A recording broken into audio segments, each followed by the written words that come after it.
तो बच्चों पिछले वाले लेक्चर में हम लोगों ने क्वेश्चन नंबर 21 तक के प्रश्नों को हल किया था। कितना? 21 तक के प्रश्नों को हल किया था। और उसके बाद जो 22, 23, 24 और 25 है ना, 22, 23, 24 और 25 ये 4 क्वेश्चन हैं, आप सभी ने उसको हल कर लिया है। ठीक है ना। आज के हम इस लेक्चर से स्टार्ट कर रहे हैं जो कि आप लोगों ने पूछा है क्वेश्चन नंबर 26। और वो क्या है? कहा गया है कि एक अर्धगोलाकार कटोरा है। एक अर्धगोले के आकार का क्या है? कटोरा है। और यह 0.25 सेंटीमीटर मोटी स्टील से बना है। इस कटोरे की आंतरिक त्रिज्या 5 सेंटीमीटर है। कटोरे का बाहरी वक्र पृष्ठीय क्षेत्रफल ज्ञात करना है। ठीक है ना। तो सबसे पहले हम एक अर्धगोल कटोरे के जैसे एक आकृति बनाते हैं।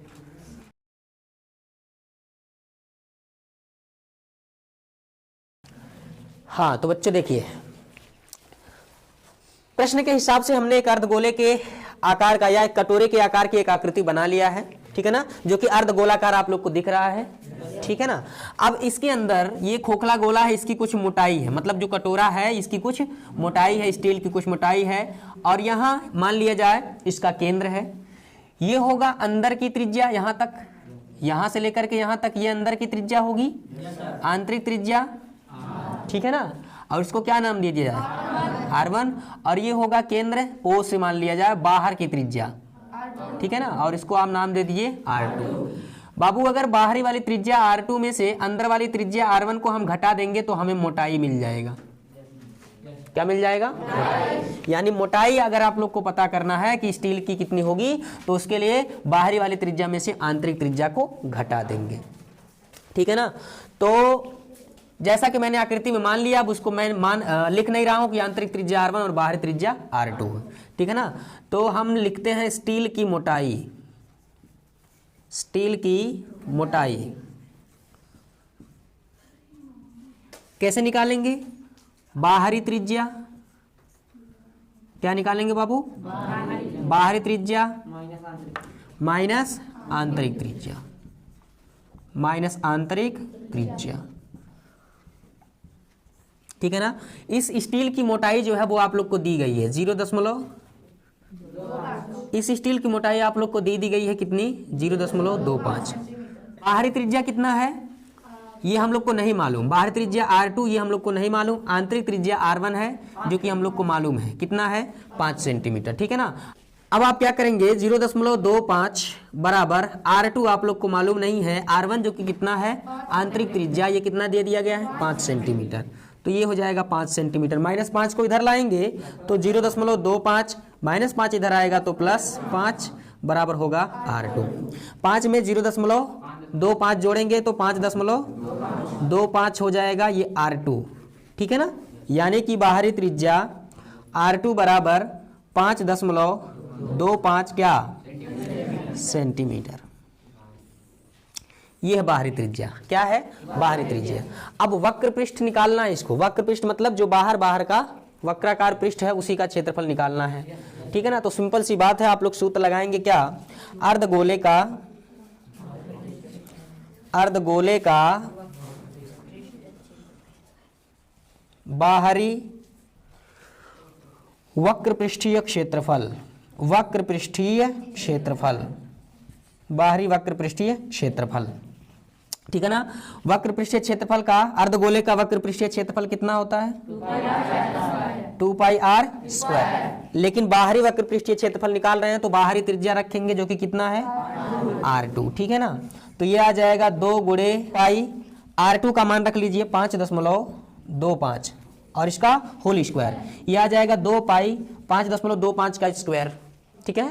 ये कितना आएगा? ऐसे आप लिख सकते हो 5.25 को लिखा जा सकता है 525 बटा दशमलव के बाद 2 अंक है तो 100 लिख सकते हैं। 25 से अगर हम इसको डिवाइड करें तो 25 चौक के 100 हो जाएगा। 25 दूना 50 और 25 एक कम 25। बोलो होगा कि नहीं होगा? यानी 21/4 लिखा जा सकता है क्या? तो ये जो 5.5 आ रहा है कोष्टक में, इसको हमने लिख दिया बच्चों 21/4। कोई दिक्कत? 5.5 को 525/100 लिखा जा सकता है और इसको 25 से अंश और हर को डिवाइड करेंगे तो 21/4 आएगा। यानी 5.25 को भिन्न के रूप में 21/4 सरलतम रूप में लिखा जा सकता है। अब इसका क्या है? Whole square. कुछ बात समझ में आया? अब यहाँ से देखो, ये 2 गुणे पाई का मान 22/4 7 रख लीजिए, और 21 का स्क्वायर 21 गुणे 21, और बटे में 4 का स्क्वायर 4 गुणे 4। ठीक है ना बाबू। तो ये हो जाएगा 7 तियाँ 21 हो जाएगा, और 2 दूना 4 हो जाएगा, फिर 2 से 11, 11 दूना 22। तो इसको आप यहाँ पर छोड़ दीजिए, यहाँ आ जाएगा क्या, यहाँ बचा है 11, 11 गुणे 21, और गुणे कितना 3, और बटे में कितना 4 बच गया। ठीक है ना। तो आप इसे गुणा कर लीजिए, 21 तियाँ 63, 63 में 11 का 11 तियाँ 33 को 3, 11 छके 66, 66 और 3 69। ठीक है ना। 693/4 क्या वर्ग सेंटीमीटर। अब इसको चाहो तो सरलतम रूप में लिख लो या भिन्न के रूप में लिख लो। ठीक है ना। इसको कैसे लिखा जा सकता है, मान लिया 4 से आपने भाग दिया तो 4 एकम 4, 2 बच गए यहाँ के 29, 4 सते 28, 1 बच गया 13, 4 तियाँ 12, 1 बच गया 1/4। इतना भी लिखा जा सकता है, 173 सही 1/4 भी लिखा जा सकता है, या 1 में 4 से भाग देंगे, अगर 1 में अगर हम लोग 4 से भाग देंगे तो कितना आएगा 0.0। ठीक है ना। 4 दूना 8 हो जाएगा। ठीक, और उसके बाद 2 आ जाएगा, फिर 0, 4 5 20 हो जाएगा। तो इस तरह से यह आ जाएगा 173.1 में 4 से भाग देंगे तो कितना 2 5। इतना भी आंसर हो सकता है, कोई दिक्कत वाली बात नहीं है। तो आई होप आप लोग को समझ में आ गया होगा कि इस क्वेश्चन को हम कैसे हल करेंगे सरल और आसान तरीके से। समझ में आ गया? नोट करिए।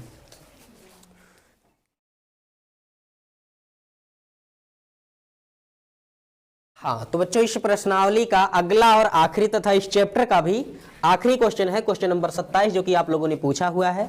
और वो क्या है कि एक लंबवृत्तीय वेलन है, एक लंबवृत्तीय वेलन है जो आर त्रिज्या वाले एक गोले को पूर्णतः घेरे हुए है। आकृति के अनुसार, आकृति भी आपको दिया गया, अभी मैं बना रहा हूं, और आपसे कहा जा रहा है कि ज्ञात कीजिए पहला गोले का पृष्ठीय क्षेत्रफल, और दूसरा बेलन का पृष्ठीय क्षेत्रफल, और तीसरा इसमें जो क्वेश्चन आपसे किया गया है वो ऊपर के पहले और दूसरे यानी गोले का और बेलन के पृष्ठीय क्षेत्रफलों का अनुपात आप लोग को निकालना है। तो हम फटाफट आकृति बना लेते हैं। देखिए,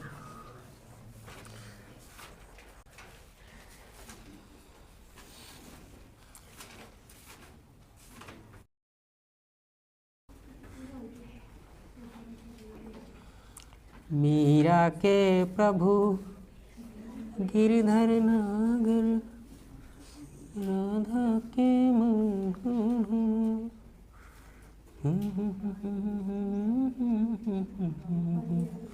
राधा बन गई जोगनिया है।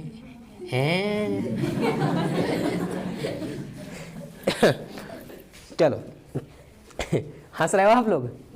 क्या बात है, आकृति टड़ाई मेड़ाई बन गया है।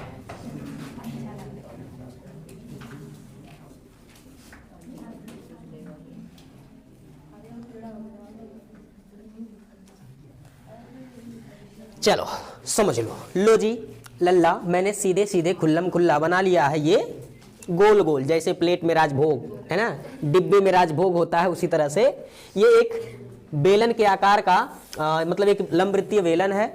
और इस बेलन के अंदर ये गोल मटोल आप लोग को रसगुल्ला दिख रहा है, ये एक गोला है। क्या है लल्ला? ये एक गोला है। यहां पर याद रखिएगा आप लोग कि इस गोले को बेलन ने पूरी तरह से घेर लिया है। पूरी तरह से क्या है? घेर लिया। मतलब जैसे उसमें रखा गया तो यह गोले की जो ऊंचाई है, यह बेलन की ऊंचाई के बराबर, गोले की जो ऊंचाई है बेलन की ऊंचाई के ठीक बराबर है। ठीक है ना, आई बात समझ में? और यहाँ पर जो त्रिज्या है, किसकी त्रिज्या? गोले की त्रिज्या, ये आप लोग को दिया गया है कितना? आर। अब आप लोग को समझना यहाँ पर ये पड़ेगा कि जो गोले की त्रिज्या होगी वही बेलन की भी त्रिज्या होगी, यानी गोले की त्रिज्या और बेलन की त्रिज्या दोनों बराबर बराबर होंगे। अब बताओ, ये भी त्रिज्या होगा, ये भी त्रिज्या होगा। अगर हम बेलन की ऊंचाई को h माने, क्या माने लल्ला? तो आप में से कोई बता सकता है क्या कि h का मान r के पदों में क्या होगा? h का मान r के पदों में क्या होगा? नहीं समझ पाए? देखो लल्ला, ये त्रिज्या है तो ये भी त्रिज्या ही होगा, यानी यहां से यहां तक ये त्रिज्या होगा कि नहीं होगा, और ये भी त्रिज्या होगा कि नहीं होगा, और ये टोटल कितना है? गोले की ऊंचाई, और यही जो गोलन की ऊंचाई है वो बेलन की ऊंचाई है। ये यानी r और प्लस ये r कितना हो गया 2r, कितना हो गया 2r, ठीक है ना। तो अगर बेलन की त्रिज्या, गोले की त्रिज्या r है तो बेलन की त्रिज्या भी कैसा होगा r ही होगा। और इस r, ये r टोटल हो गया 2r जो कि गोले की ऊंचाई होगी, और गोले की ऊंचाई बेलन की ऊंचाई के बराबर होगी। गोले की ऊंचाई r प्लस r यानी 2r जो कि होगी बेलन की ऊंचाई, या ऐसा आप कह सकते हो गोले का जो व्यास होगा वह बेलन के ऊंचाई के बराबर होगा। अब आप लोग को निकालना है पहला क्वेश्चन जो कि आप लोग को पूछा जा रहा है, गोले का पृष्ठीय क्षेत्रफल। तो मैं यहाँ पर लिखता हूँ गोले का पृष्ठीय क्षेत्रफल, ठीक है ना। अब अगर कोई गोला है जिसकी त्रिज्या r है तो उसका पृष्ठीय क्षेत्रफल 4 पाई r होता है कि नहीं होता। तो बस ये हो गया आंसर। समझ में आया कि नहीं है। बस r का मान कुछ दिया होता तो रखते, कैलकुलेट करते, अब इतना दिया है तो बात ही खत्म। आगे बेलन का पृष्ठीय क्षेत्रफल, बेलन का, बेल का लिखा जा रहा है, बेलन का वक्र पृष्ठीय क्षेत्रफल, वक्र पृष्ठीय क्षेत्रफल याद तो होंगे आप लोग को, कितना होता है 2 पाई आर एच, ठीक है ना। 2 गुणे पाई गुणे आर गुणे एच, एच का मान कितना, एच बराबर कितना 2r रख लीजिए, तो हो गया 2 दूना 4 पाई, आर का आर में आर स्क्वायर, ठीक है ना। ये हो गया बेलन का पृष्ठीय क्षेत्रफल, ठीक है ना। अब तीसरा क्वेश्चन आप लोगों से पूछा जा रहा है अनुपात, ठीक है ना। तो गोले का पृष्ठीय क्षेत्रफल मान लिया जाए S1 ले लिया मैंने, और बेलन के पृष्ठीय क्षेत्रफल को S2 ले लिया, तो इस गोले और बेलन के पृष्ठीय क्षेत्रफलों के अनुपात आप लोग को निकालने हैं, ठीक है ना। तो डायरेक्ट मैं लिखता हूँ लल्ला अनुपात, क्या अनुपात, S1 अनुपाते S2 कितना होगा, S1 का मान 4 पाई आर स्क्वायर, S2 का मान 4 पाई आर स्क्वायर, दोनों समान राशियां हैं, कट के आ जाएंगी 1, यानी S1 अनुपाते S2 1/1 यानी 1 अनुपाते 1। लो जी, अब इसमें क्या कोई रॉकेट साइंस है क्या, पतंग उड़ाने की ज़रूरत है, बिल्कुल नहीं।